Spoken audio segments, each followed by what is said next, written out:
Bless you. Okay. Let's start. First thing I want to mention is that today you have quiz 5. And let me remind you that quiz 5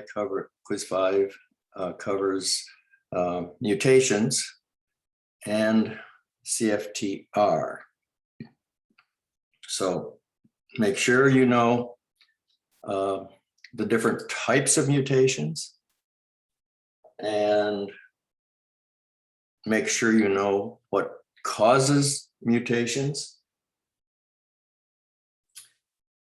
and the genetic code that identifies the chromosomal location of genes.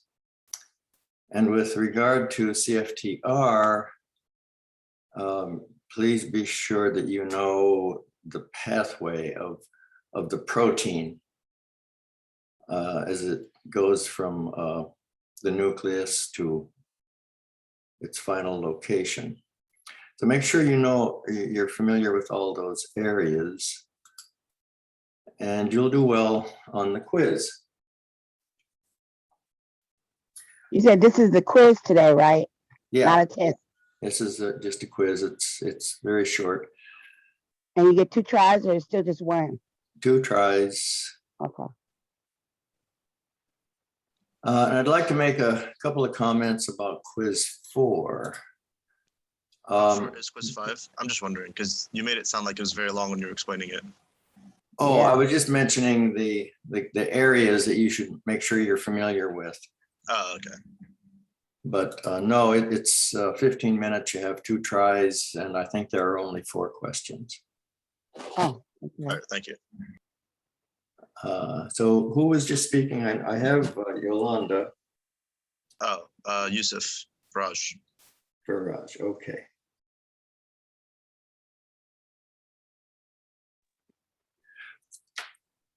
With regard to quiz 4, the class fell into 2 distinct groups, either 100% or 80%, or 20% or less. So about 75% of the class got everything right, and about 25% of the class didn't know how to do it. So this is a very important, this transcription and translation is a very important part of the class. It's fundamental to biology, and I'd like you all to know how to do it. So for those of you who did poorly on quiz 4, I'm going to reserve the last 15 minutes of this class period to go over it again and make sure that each one of you knows how to do this part of the exercise. So everybody who got a good grade knows how to do it. You don't need to stay for that. But if you didn't get a good grade, then you should stay for it. And as I said, I'll reserve about 15 minutes at the end of this class period.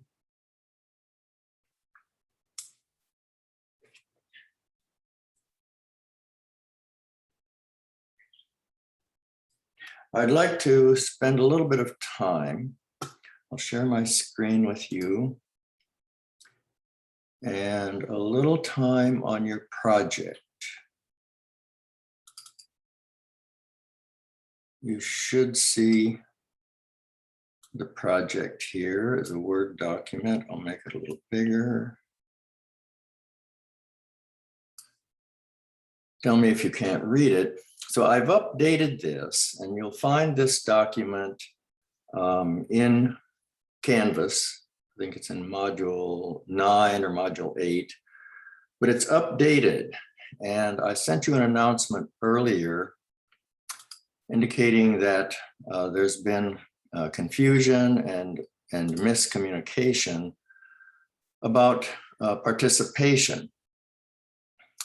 And so I've decided to make everyone on the roster a participant. So what I've done is made assignments, and those of you who have looked have already seen this table.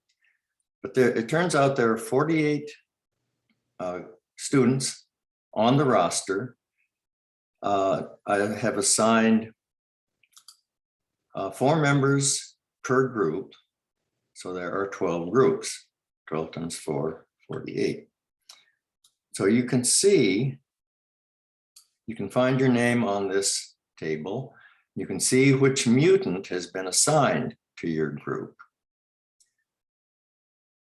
And as I said, this document is in module 9, I think. So you can look it up on your own. But let me go through the changes that I've made since the last time you saw this.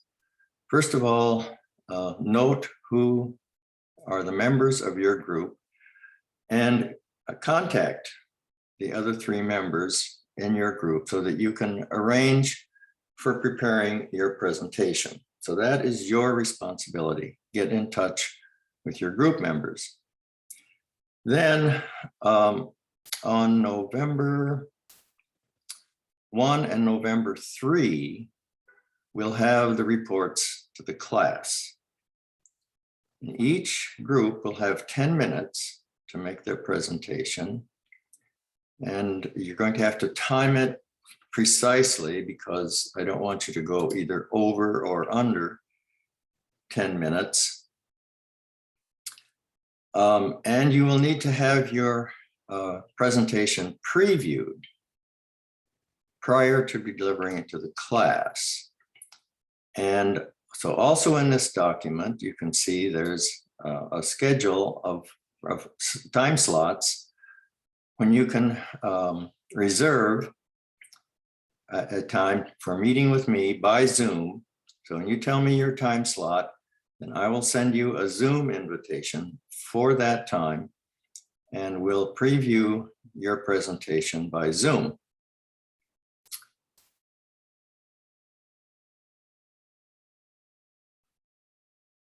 The rest of this is the same as you've seen before.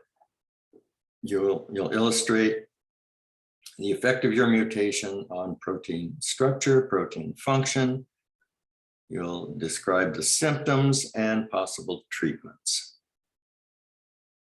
Then there are tips for making slides. And not in this document, but in the one I sent you earlier.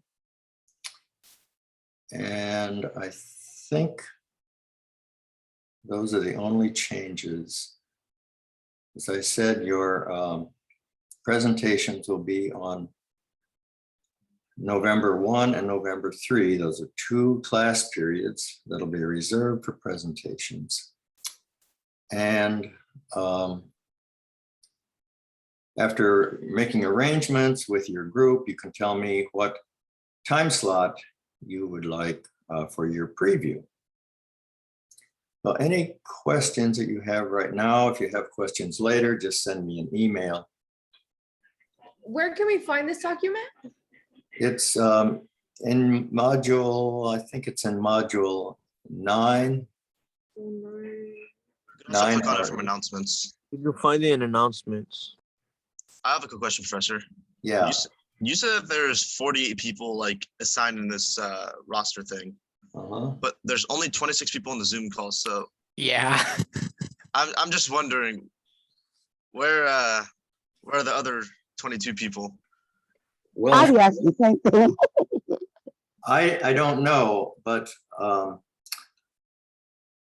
what we'll have to do is make adjustments. So when you try to organize your group or do organize your group, if you have unresponsive people, tell me.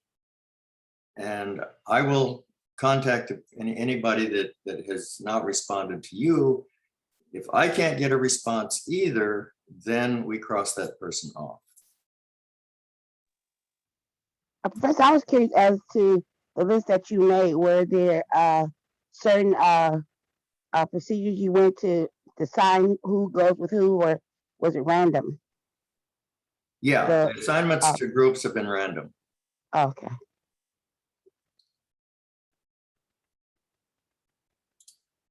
Any other questions about your project or the timing of events?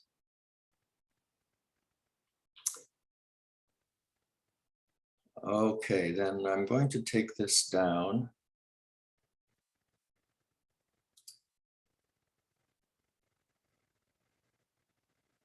The better question is, will we have a chance to just like message each other before the Zoom chat ends? You can message each other right now on chat. If you don't do that, I would suggest you do it by email. You can find everybody's email in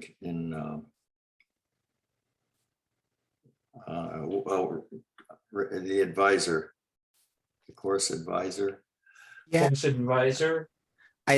when you go into Canvas to the inbox area specifically to this class, it'll have every single person that you can message. So if you have the worksheet, you can just send a message to each person through the inbox. If you see that, it should pop up everybody's name. Yeah, thank you. Thank you for saying that. Excuse me, Professor, I have a concern. My name is not on the list. Okay. And what's your question? Well, that's my question or concern. I can't find my name on the project list.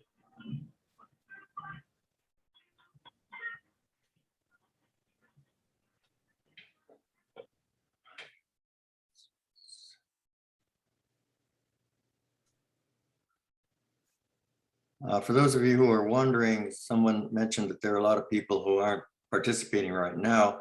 Usually, I think some people have conflicts, and usually there are several additional people that sign in during the course of the class period. Usually I see like 33 people or something, but I've never seen above 40. Yeah, I think I never have either. And so we'll just have to sort out who these inactive people are. They're still on the roster. So that means they haven't dropped yet? I know I've seen before when we first started the class, there was a lot in here. There were that many, but then they dropped. So I thought maybe they dropped the class, but Yeah. if they're still on the roster, maybe they just don't come on class. If they officially drop, they're taken off the roster. So the names you see are the names that have not dropped. They're still on the roster. So we'll deal with that if it becomes a problem. Let me know.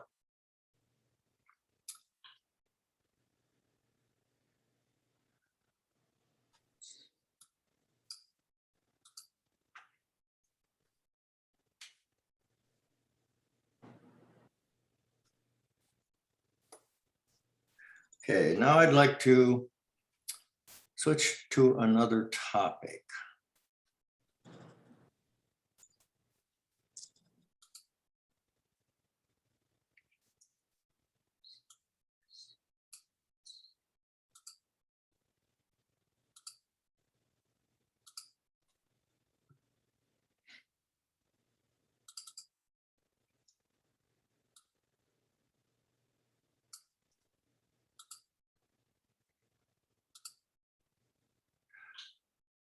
Coronavirus.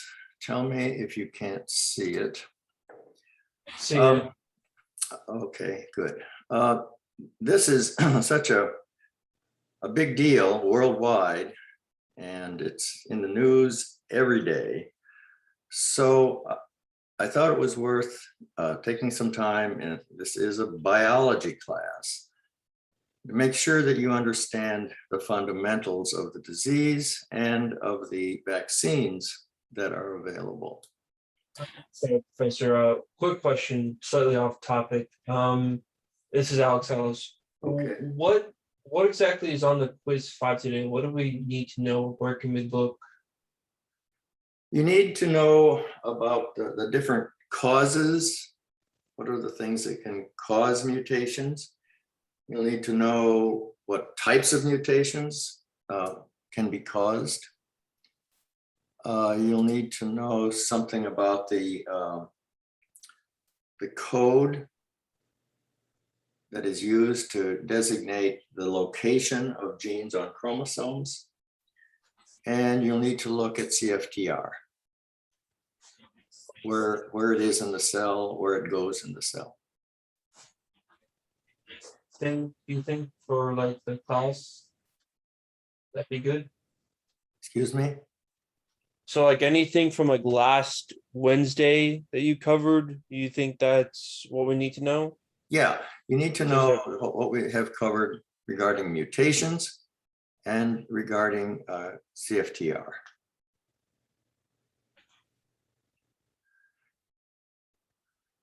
Okay, coronavirus.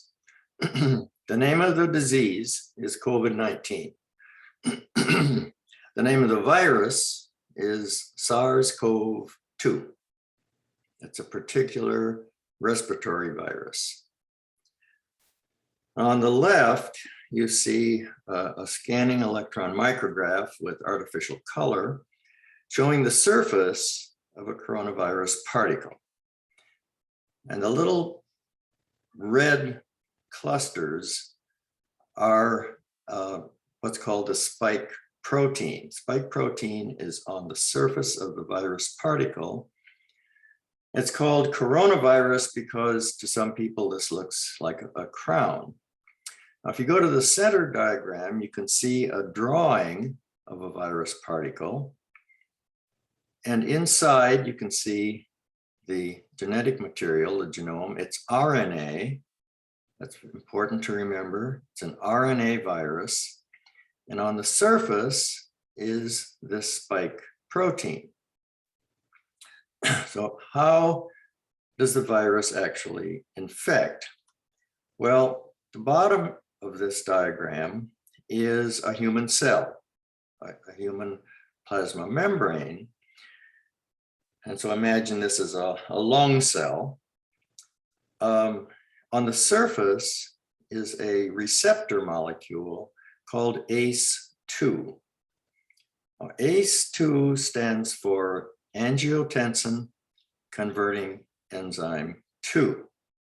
So it has a particular function, which I'll mention in a minute, has a particular function for the human body. It is not interested in viruses. However, it just so happens that this spike protein can bind to this ACE protein. And it enters the cell by a process called endocytosis. I'll show you that next.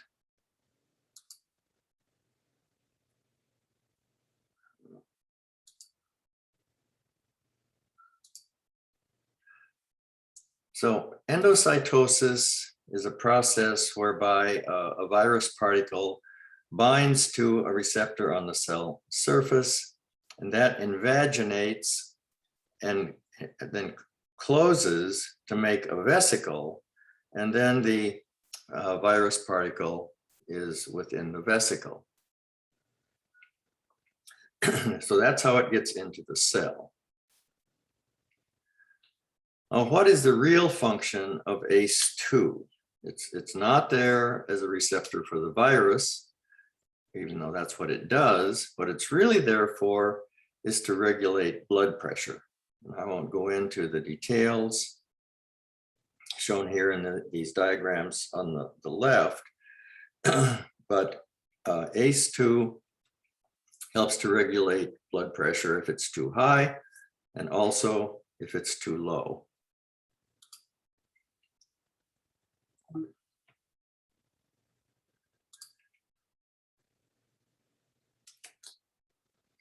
And so this goes into more detail about ACE2. It's an enzyme involved in the regulation of blood pressure. SARS-CoV-2 is a virus. It's one of many thousands of viruses that we deal with all the time. SARS-CoV-2 just happens to have a surface protein called spike, which by sheer coincidence, chance alone, just happens to have an amino acid sequence that binds to the ACE2 amino acid sequence.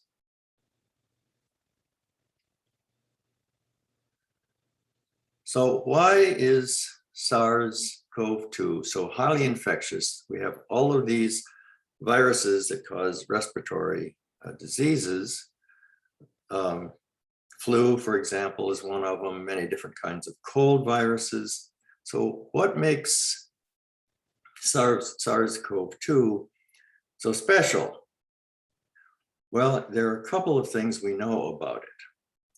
So the binding of the spike protein to ACE2 is about 10 times greater than it is with other SARS type viruses. So that means that it only takes a few particles. So if you breathed in only a few particles of the virus, it's enough to start an infection. I'll talk in a little bit about the various mutations that have occurred in spike.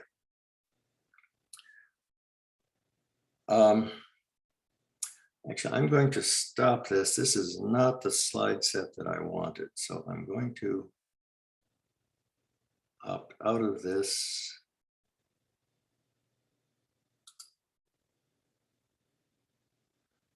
And try to get the right one up.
All right, we're going to have to go with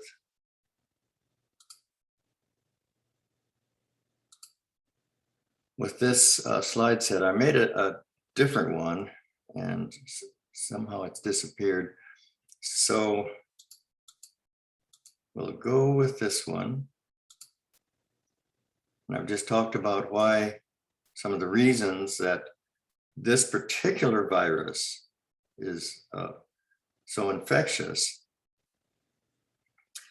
And I want to make a point here in red at the bottom that all viruses mutate at a high frequency. And this virus in particular, and often it's due to copying errors.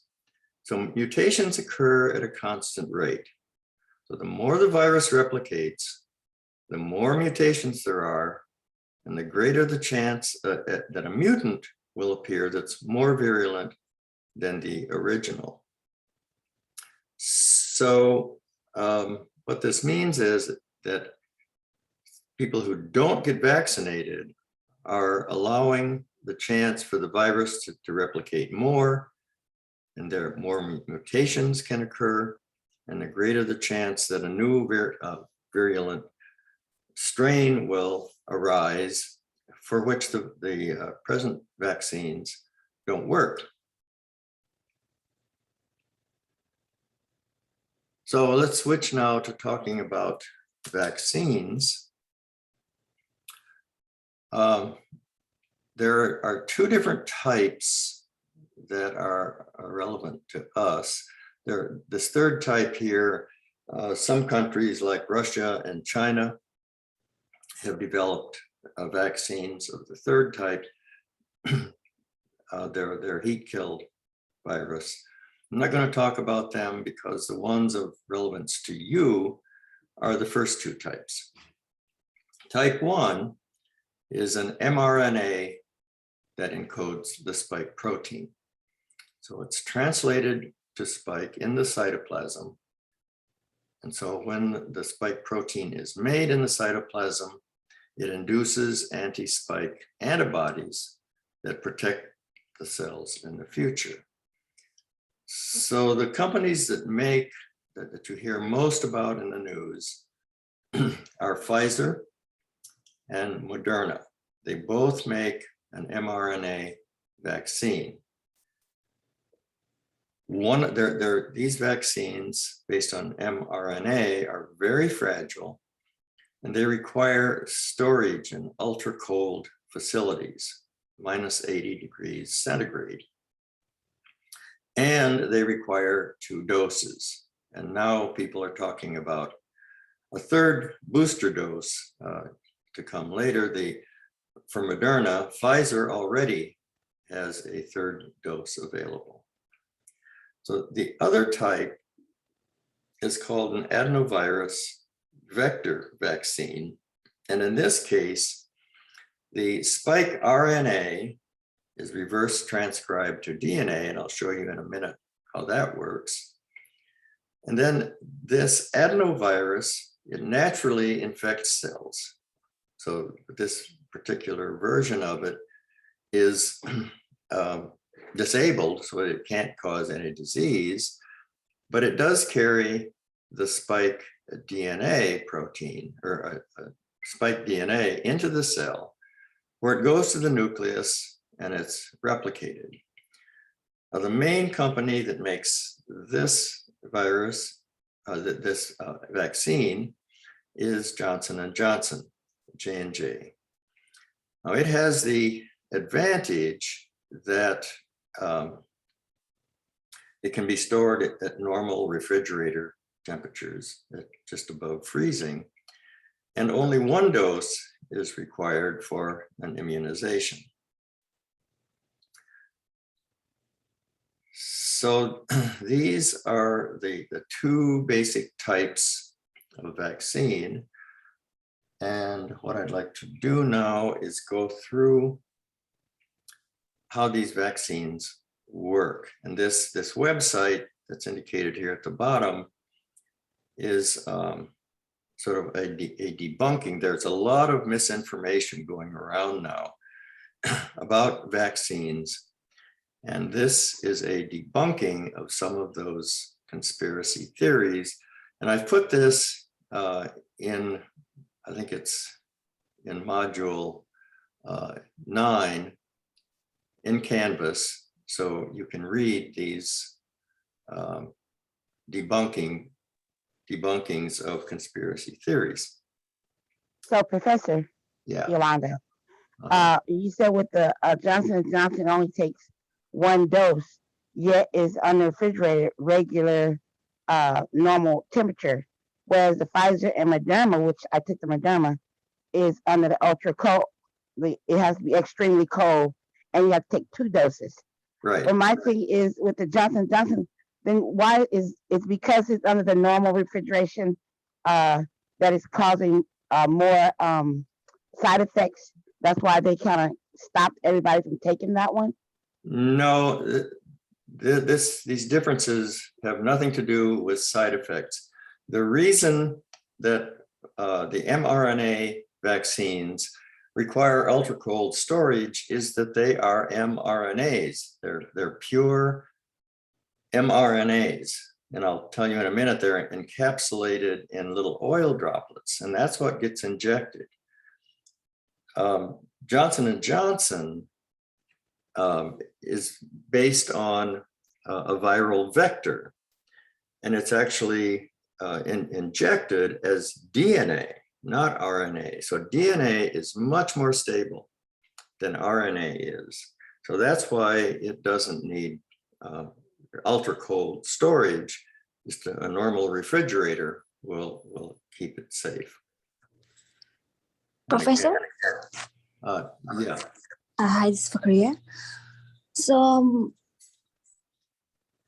my question is like the vaccines like we do for the flu shot and the COVID-19 or everything, it just stay forever like in our body? The vaccine induces antibodies in your body.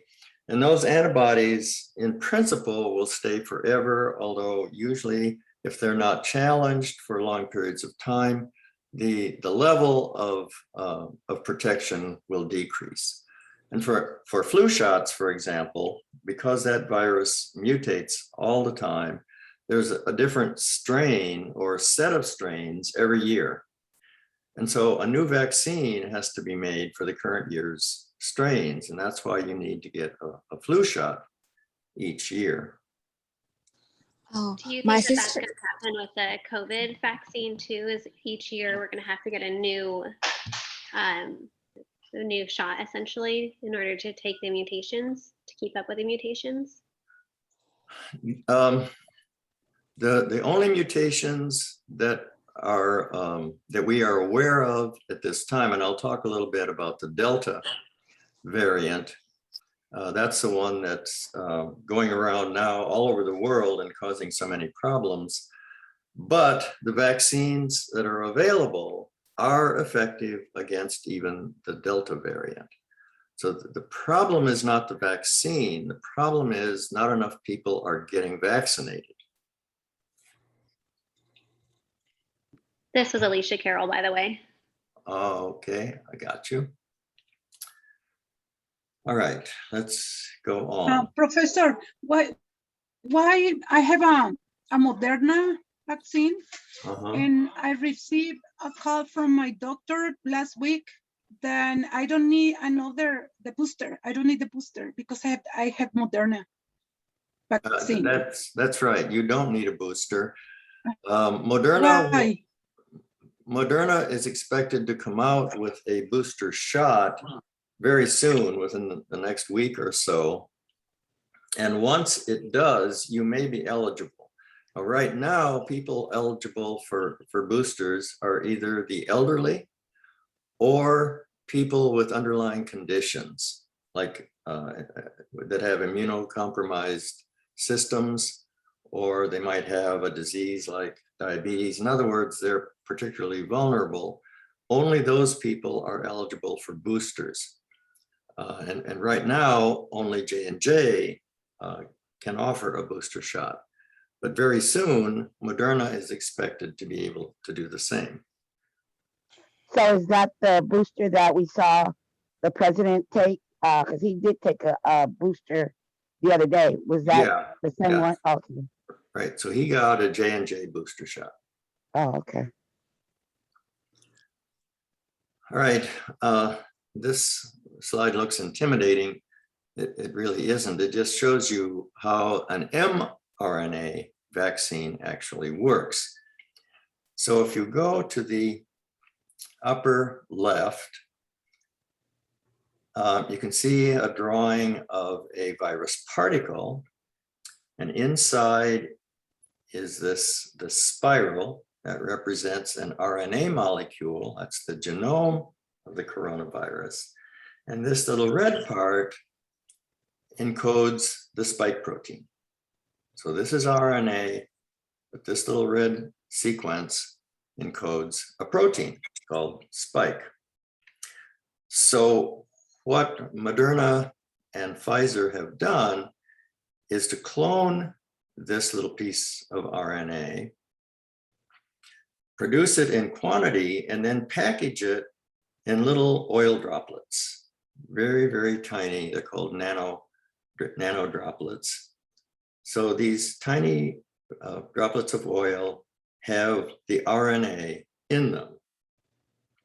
When that's injected into a muscle, these oil droplets will fuse to the muscle cells and deposit the mRNA inside.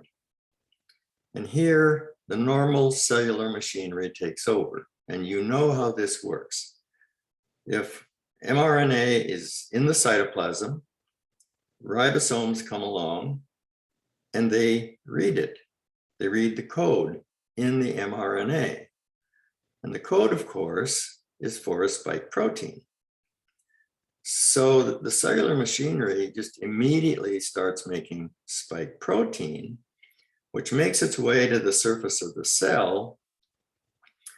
And when it's on the surface, it inspires the immune system. If you go to the center here, in particular, the T cells and the B cells, to make antibodies specifically against the spike protein. So these immune cells, T cells and B cells, make antibodies, which are now specific for the spike protein, so that if you go to the lower right, you can see now when new virus comes into the cell, antibodies are already there. They will bind to the spike protein on the surface of the virus. And now it cannot bind to ACE because it's blocked. The antibodies bind to spike on the surface of the virus so that it is now blocked. That's what the X stands for, and cannot bind to ACE2. Now, if it can't bind to ACE2, it can't get into the cell. So is that clear how an mRNA virus works? The principle of it is exceedingly simple, but it's technologically very challenging, and that's why these vaccines are the first ever based on mRNA. All other vaccines are based on DNA. All right, so that's how mRNA vaccine is produced and works. Now let's contrast that with DNA-based vaccine. So now again, we have the virus particle here in the upper left with the RNA genome, spike protein in red. But now we're going to do DNA. And something that I haven't told you about yet, and you need to know right now for this purpose, is that DNA, the usual route is for coded information, is that for information in DNA and transcribed to RNA, and that is translated to protein. That's called the central dogma of molecular biology. And this was thought to be a dogma, that it was invariant, that this always happened and nothing else. Until a few years after this pathway was discovered, a new enzyme was discovered called reverse transcriptase. This has the amazing property of being able to reverse transcribe RNA back to DNA.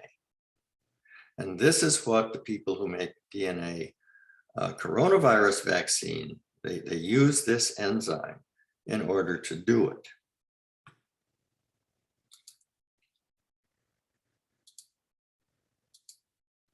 So this RNA for spike protein is reverse transcribed to DNA, and it's encapsulated in an adenovirus particle, virus particle. So now it's not single-stranded, it's double-stranded DNA.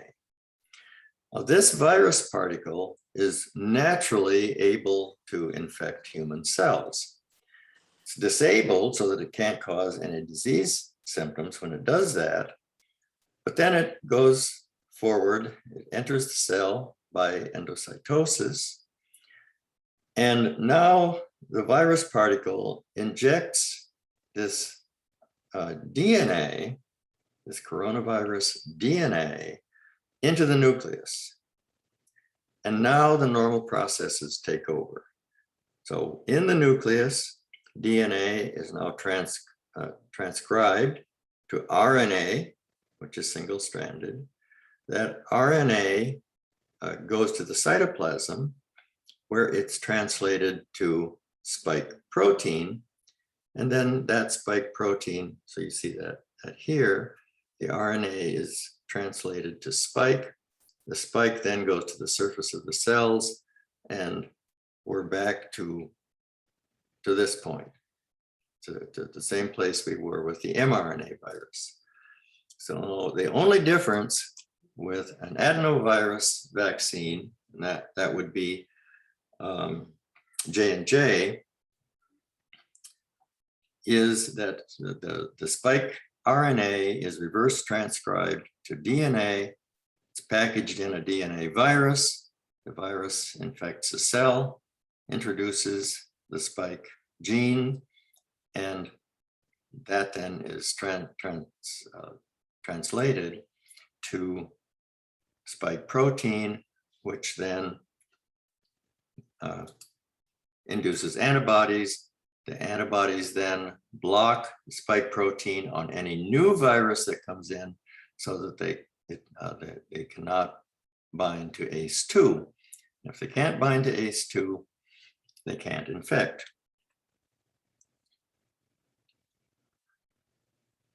So I just want to make the point here. This is something I got out of a report just recently.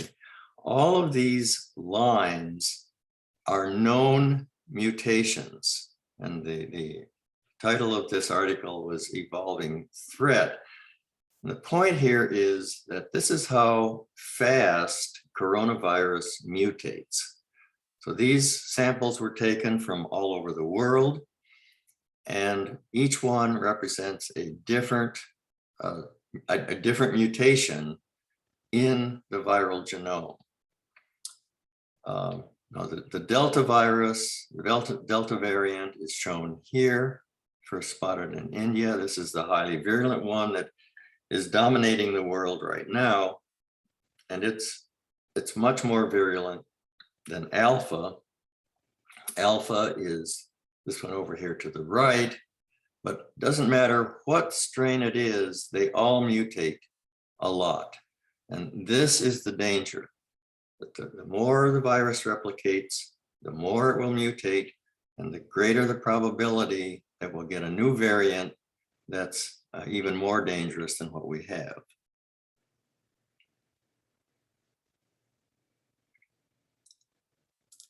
Professor, I have a question. Yeah. So is COVID-19 called COVID-19 because, the number 19, because it was discovered in 2019? Yes, that's where the 19 comes from. Oh, okay, thanks. Can you speak a little bit on why, sorry. Can you speak a little bit on why people can get reinfected with the actual COVID-19 once they have the virus? Yeah. So even people who have been vaccinated and they have antibodies, they can be reinfected. But the symptoms are always much reduced. So people who have been vaccinated and get reinfected don't get real sick. They almost never go to the hospital. And I'm not aware that anyone has ever died from reinfection. And the other point to be made is that reinfections are extremely rare. When you hear about them, because they get into the news, but when you think about the fact that in the US alone, over 150 million people have been vaccinated, less than 0.01% are ever reinfected. And of those few that are, the symptoms are mild. Professor, what percentage are we on? Like as a country, like vaccinated wise? So what was the question? what percentage we are as a country Oh, the regarding the US? vaccination status? Yeah, the percent of people vaccinated overall in this country is slightly over 50%. If you look at the adult population, it's more than 70%.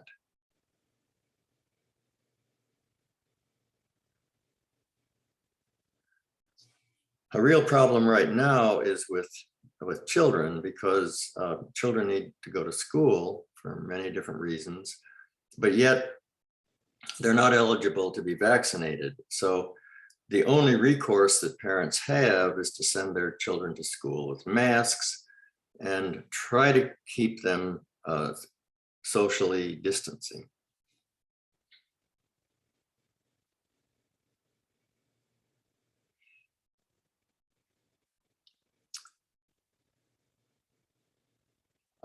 Let's see, I've already gone over all this material. That's that. Okay, that's all I have on coronavirus. I have a much better slide set that for some reason I can't find right now, but I will, when I do find it, I'll put it in Canvas in module 9. So when you study about coronavirus, don't look at the version of the slide set that's in Canvas right now. Wait until I put in a better version.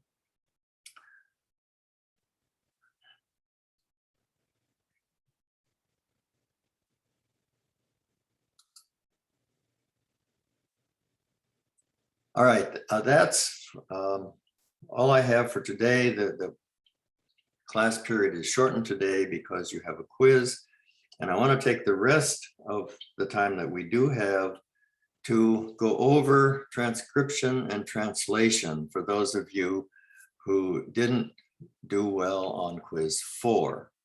So everybody who got a good grade on quiz 4, you can go now, or you can stay if you like, but I'm going to switch to a review of transcription and translation for people who don't yet understand how it works. Have a nice day. Okay, take care.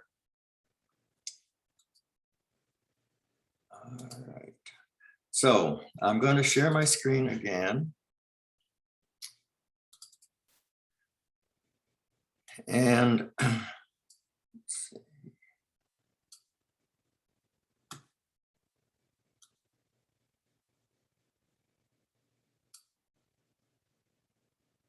Okay, can you hear me? Yes. You can hear me. Yes. Okay. And you can you see on the screen transcription, translation mechanisms, quiz 4 review? Yes. Okay. So this, I'm going back to the very beginning here, and some of this is from the worksheet that you've already done. But at the first, a DNA molecule contains 4 nitrogenous bases called what? You tell me. They're shown right here. What's that? The thymide? What's it? Adenine? Adenine, Oh, adenine. cytosine, and Right, alanine. yeah, that's it. Right. So it's T and A and C and G. G and C. So those are the 4 bases that DNA has, and RNA, and DNA then is comprised of 3, a DNA nucleotide is comprised of 3 components, which are what? You can see them here. This shows a DNA nucleotide. So what are the components of a nucleotide?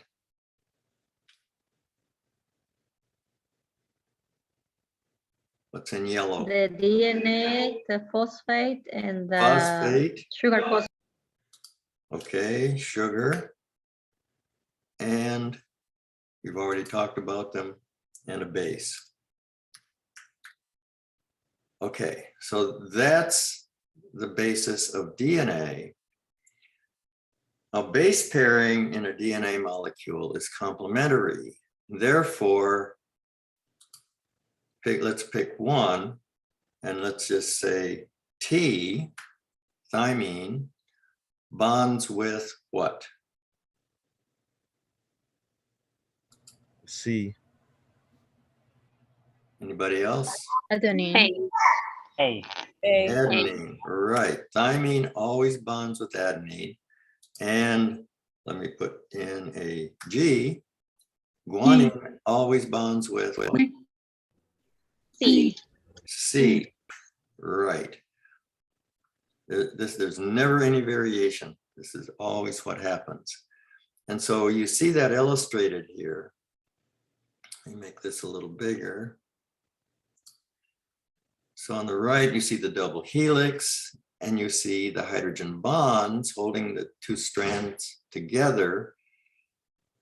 And you can see that every time there's an A, it's bonded to a T, and every time there's a G, it's bonded to a C. So that's always what happens in DNA. The DNA molecule is described as a double helix. And let's compare that now with the structure of RNA. And the differences here are fundamental and very important. So the structure of RNA, first of all, there are no pairs. There's no pairing of bases in RNA. Why is that? It's because RNA is single-stranded.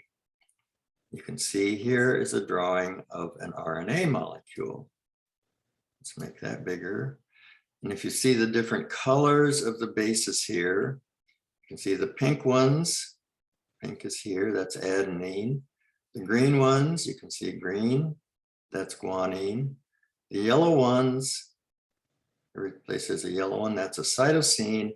And then the purple ones are not thymine, but rather uracil. So if we go back here, in the case of DNA, there's a thymine base. In the case of RNA, there's no thymine. It's always a uracil. And so if we look, we're not looking at bonding now. In DNA, we have this pairing of strands and these hydrogen bonds. In RNA, we don't have hydrogen bonds, but we do have copying, transcribing of RNA from DNA.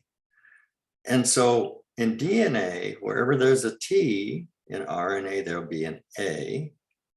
Wherever there's a G in DNA, in RNA, there'll be a C. In DNA, if there's an A, and if it were being copied to DNA, A would correspond to T, but this is RNA. So wherever there's an A, it's a uracil, it's a U. You can see that. If you go down, here's another A, U, another A, it's U. So uracil substitutes for thymine in RNA, and deoxyribose, which is in DNA, is substituted with ribose in RNA. Well, given all that as background, let's go through how you actually do it. And this is what was on the quiz. So first you copy, so write the DNA strand that is complementary to this one. So this is DNA. So let's do it. Let me make this red. And so A will be copied to what? T. All right. T will be copied to what? A. A. A will be copied to T. T. You? Oh. T will be copied to A. T will be copied to A. C will be copied to G. And I don't need to do these all. You get the point. DNA copying is straightforward. T is always copied to A. C is always copied to G. Now here is where it becomes a little bit more tricky, because we're going to do translation. So this is the, we have this DNA strand, transcribe, which means write the mRNA strand that would result from this DNA strand. So this is another DNA strand. And so what would we have if T is in DNA, what would we have in RNA? A. A. Right? If A is in DNA, what would we have in RNA? U. U. Okay, C would be what? G. G. And then again, C would be G. C would be G. T would be what? A. A. Okay. Then we have a C and a C and U. an A is U. right. It's U. And so it's always the same. Here's another A. What would that be? U. And I don't have to go through the rest of it. No. Every time there is an A, like U. here, that would be U. Yeah. And there's another A down here. Yeah. That would be U. Okay, so now we know how to copy a DNA strand to another DNA strand. And we know how to transcribe a DNA strand to RNA. And the next step is, what does this code for? And this is where translation comes in. And this is where you have to use a codon table. So let me put in the rest of these. So G becomes C. I gotta back this up.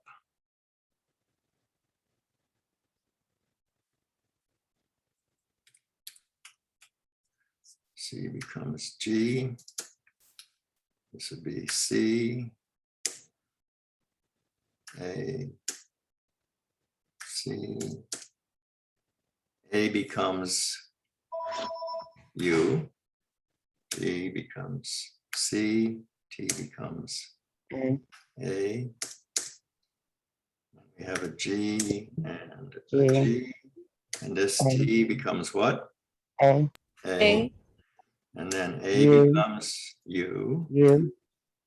T becomes A. and C G. becomes G. Okay, so this is then the sequence of the RNA that we're going to translate now into a peptide.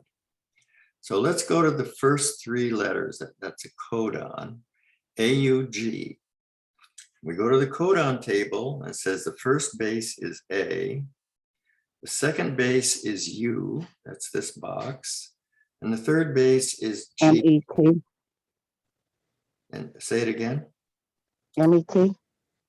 MET, methionine. Okay, Yeah, that's it. Methionine. methionine. Well, that's Methionine. red. So the first amino acid is methionine. Now the next code is GGA. So the first base is G, second base is G, third base is A, LY.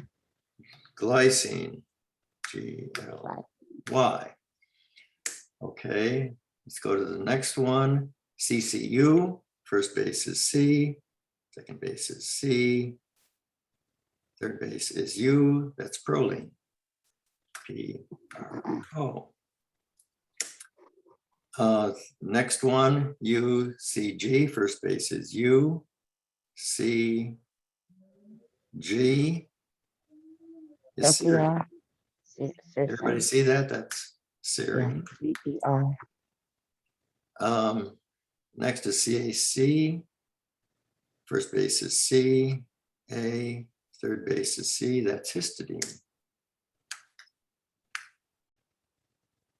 And now UCA, U, C, A is serine. There's serine. Now GGA, first base is G, it's too big. G, second base is G, third base is A, that's glycine again. Now we go to the last one. UGA, first base is U, second base is G, third base is A. That is, What's that? Isn't it UAG? UGA. It says UAG. UGA. It's right, it's UAG, and that is what? Stop. Stop. Stop. And stop means stop. So stop, the stop codon, it's a 3-letter codon, UAG, and that tells the ribosome, don't go any further. Stop right there. So it doesn't encode an amino acid, it's just a stop codon. So the last amino acid in this peptide would be glycine. So if there's a stop codon, that's where the sequence ends. You don't go any further, even though the sequence in RNA may be longer than that. It's not translated beyond the stop codon. Stop means stop. Okay, so that's well, for purposes of quiz 4, you also needed to know what type of a mutation it is. And the different types are silent, which means no effect. Missense means there's a 1 base pair change. A frame shift is either an insertion or a deletion of 1 base pairs, and it alters the reading frame. So in a frame shift mutation, everything downstream of the mutation is new. It's a new set of codons. And a nonsense mutation has a stop codon in it.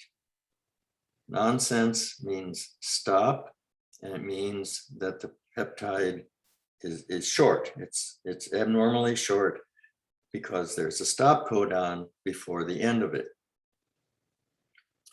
So you need to know these types of mutations to answer the questions in quiz 4. Now, is there anyone that doesn't understand how to do this or why it is the way it is? Okay. I was wondering if you always copy the DNA first and then you transcribe it. Is copying always the first step? If you're given a DNA sequence, you may be asked to copy it. And if so, you know how to do that, A's and T's and G's and C's. The question may not ask you to copy it. It may say transcribe it, in which case you take the DNA sequence, like in this case, and you transcribe it to RNA. So the base, okay. The copying mechanism is the same, except always remember that there are no T's in RNA. Where there should be a T, it's now a U.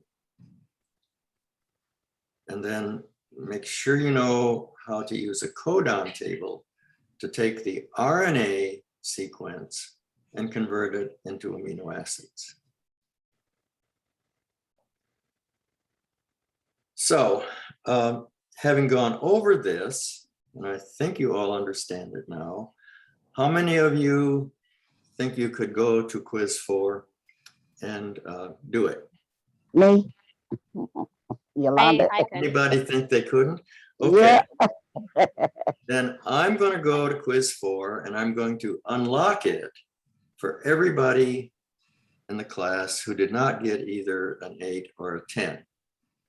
So sometime after class, I will unlock it for all of you, and you can go ahead and do it again. And I'll take your most recent Thank you. attempt.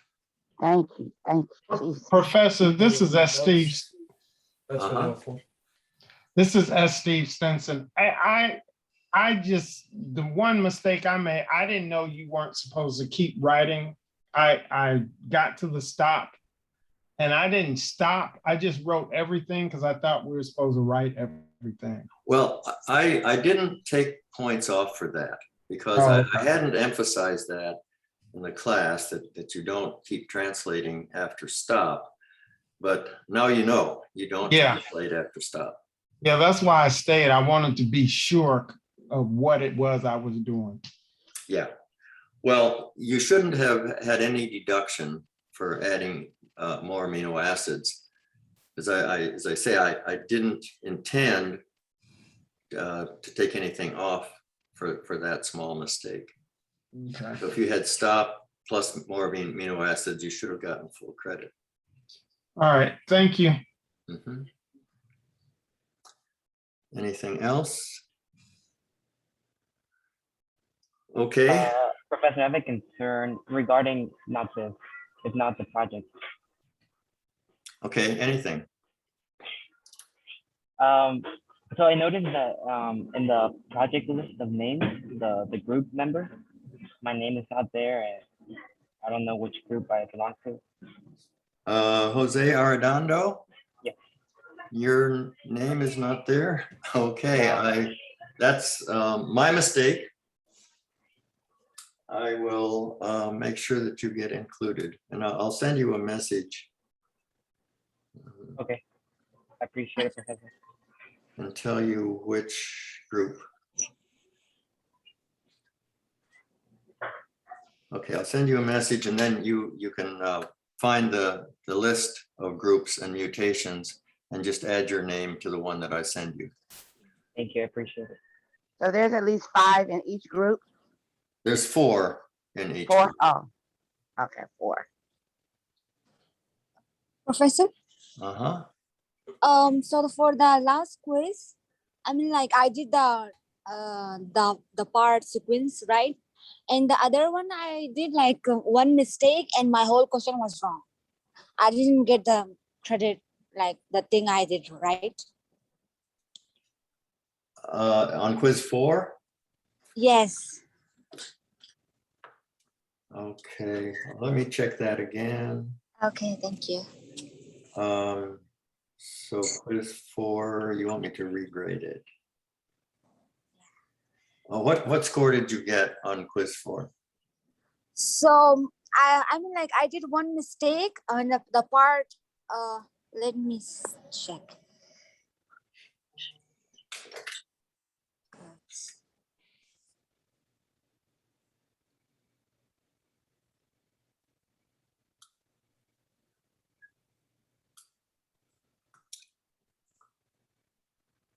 Okay, so on the question, the part it's like will Sarah will his. So I did like there's I mean some mistake, but the thing I did right also, but I didn't get the thing I did the right. Okay. The numbers, yeah. But the first part I did right, and the second part I made mistake. Okay, yeah, I'm looking at your quiz right now. You got the first part right, but you got the amino acid sequence wrong for your answer 2, and then answer 3 you got correct, and then you got for the mutant. So the first is the wild type amino acid sequence. You have his, ser, his, val, lu, met, tyrosine, and the correct answer was valine, serine, valine, his, glu, tyre, and ile. So you were not using the codon table correctly. Hopefully now you know how to do that. And then with the mutant, same thing. You transcribed the mutant correctly, but then you didn't have the correct amino acid sequence. And the answer to number 5, what type of mutation is it? You said it was a missense mutation. The possible answers that you could have for that, insertion would be correct, frame shift would be correct, and nonsense would be correct. So any one of those 3 would be correct, but missense is not correct. So for today quiz, does it be similar to the quiz 4, or is it different? It's the same subject matter. It's about mutations, it's about CFTR, but it's different questions, same subject matter. There are 4. Okay, now we have till the end of the day for that one. You have all day today to do quiz 5. And then I will unlock quiz 4 for all of you. And so you can take that again if you like. And when will that close? We can. I won't put a closing on it. Oh, number 4. Okay. Okay. So can we do the quiz? Yes. Can we do the quiz 4 again? Yes. Oh, thank you very much. So 1 attempt? What did you say? Oh, I mean the quiz 4. I'm asking, are you giving another chance to do? What I'm doing is unlocking it for everybody who did not get above 80%. I'm unlocking it so you can do it again. She said 1 attempt. Do we only get 1 attempt? I can give you 2 attempts. Oh, thank you very much, Professor. Thank you. I just want to make sure everybody knows how to do this. Yeah, of course. Thank you. I do now. Okay, our time is really up now. So unless there's something else, I'm going to stop sharing. For quiz 5, are we gonna have to translate as well? Quiz 5, no, there's no translation on that one. Okay, thank you. Okay. Professor. What, Wednesday? Yes. Somebody have no? Yes. So I just talked to you last time about the participation, and you didn't give me the credit for the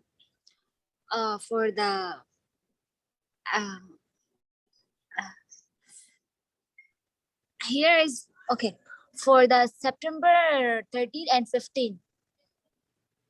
September 13 and 15. Yeah. Okay, I'll put it in. Oh, thank you very much. Did you get mine for, what was it, last? You said, I think September 29. And yeah, me. so I've updated it. So okay, yeah, I'm always talking. Okay. One question, Professor. Do we have any quizzes on Wednesday? This Wednesday? There's no quiz Wednesday. No. Okay. All right. Okay. Anything else? No, thank you very much, and have a good day. Okay. Thank See you on you. Wednesday. Bye.